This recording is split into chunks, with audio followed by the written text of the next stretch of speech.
DJ Mukesh आज की इसी पतली टोला वाले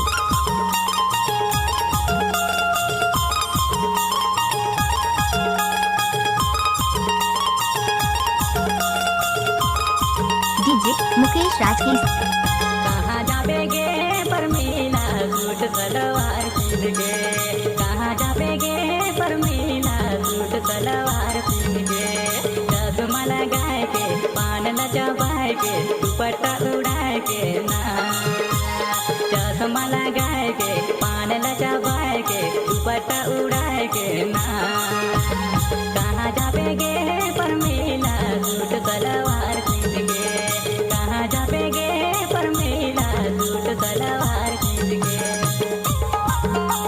पतली टोला वाले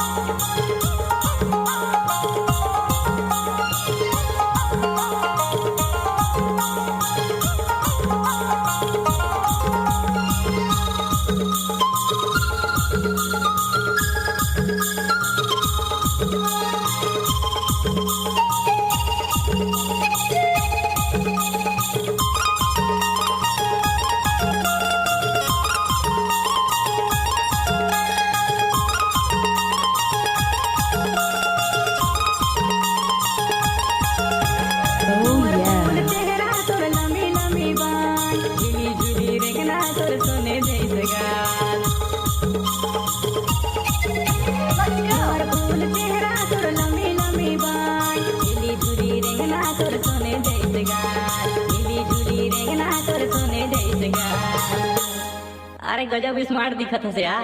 ए तेरा ऐसे मोला का बताइथस? अरे तू बम बम दिखत हस तो नहीं कहूं। अच्छा हाँ तो वही लगा कहा कहाँ जाबेगे परमीला सूट सलवार पहन के, कहाँ जाबेगे परमीला सूट सलवार पहन के।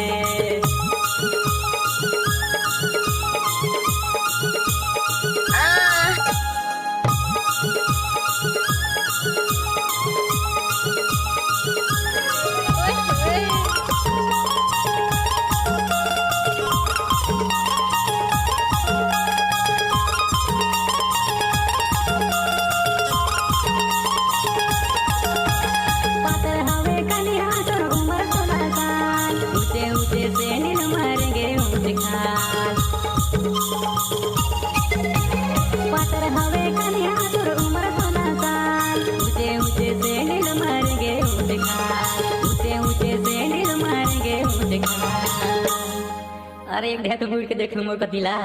अरे मोला तो पहचान का? हाँ तो अच्छा मैं तोरा नहीं पहचान समझे मोर पीछे में मत आ। अरे दीवाना है के तो चल भाग।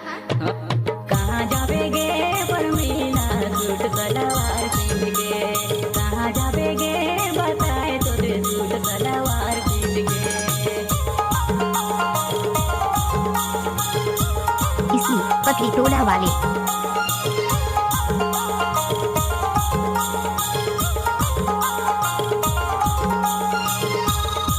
डीजे मुकेश राज की इसी पतली टोला वाले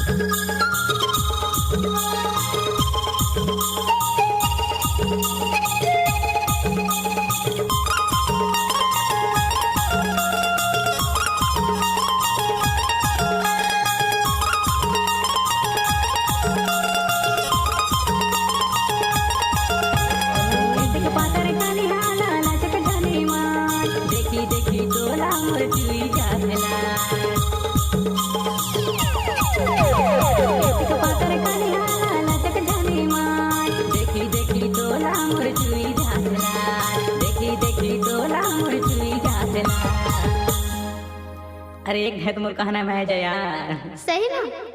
हाँ तोर बिना खाना पीना नहीं सुहाया। चल कहा था तो मान जात हो यार। अच्छा तो सही। हाँ हाँ अच्छा चल तो चलिए पहरा करती। चल चल थी। कहाँ जाबेगे परमीला सूट सलवार